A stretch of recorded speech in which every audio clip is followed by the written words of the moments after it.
G'day James, how you going? Fantastic, man. How are you enjoying Broome? We're up at Broome at the moment. You enjoying your tour and Broome? Yeah, Broome's fantastic this time of year. It's nice and cool. You get to chill out on the beach and have a beer and just hang out. It's a fantastic part of the world. Yeah. James, I know you've been really busy over the last couple of years playing 300 plus shows a year. Is it a hard life on the road? It can be pretty full on and all that sort of stuff, but it's all everyone's got to work, and it's I play guitar for a living, so you can't complain with all that sort of stuff. So yeah, it's great fun. Is it all hard work, or is there a bit of luck involved as well, mate? There's always luck involved as well, but I believe you create your own luck. If you're not out there doing it, then you won't be seen and all that sort of stuff. So I suppose there is luck, but it's also hard work as well. Like, you just got to get out there and continue to do it, and hard yards and try and make it. Yeah. When I walked into the gig last night, James was actually on the amp, smoking his guitar, lead break on Highway to Hell. That's what I like. How did you get to be such a smoking guitarist, James?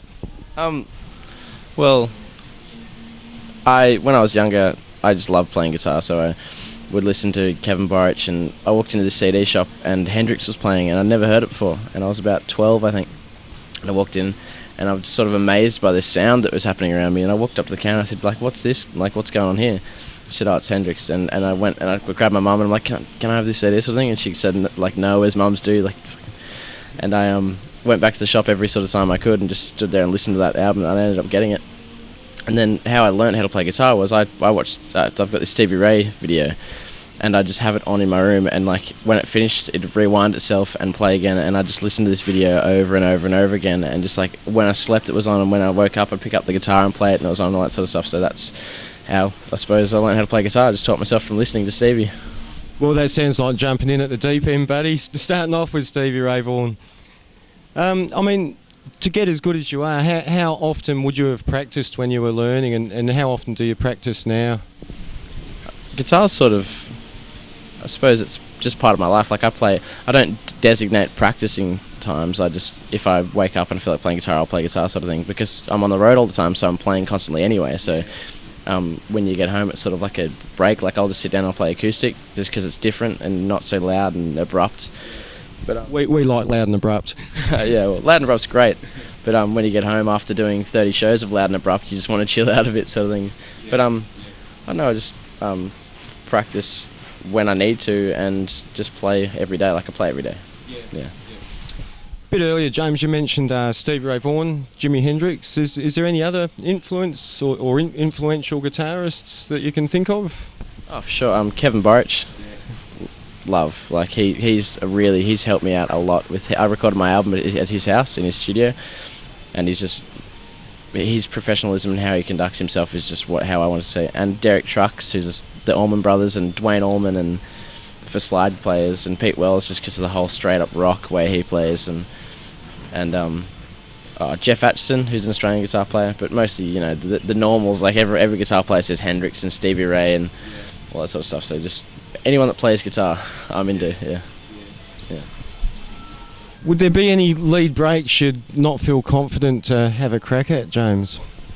I used to sort of think that if I wasn't comfortable playing, say if I was playing something Latin and I'm a blues guitar player, I wouldn't want to do it. And then Mark Kennedy, who's I've been fortunate to play drums for me. He said that's just the piker's way out. Like, if you can't do something, don't just not do it. Have a go at it. So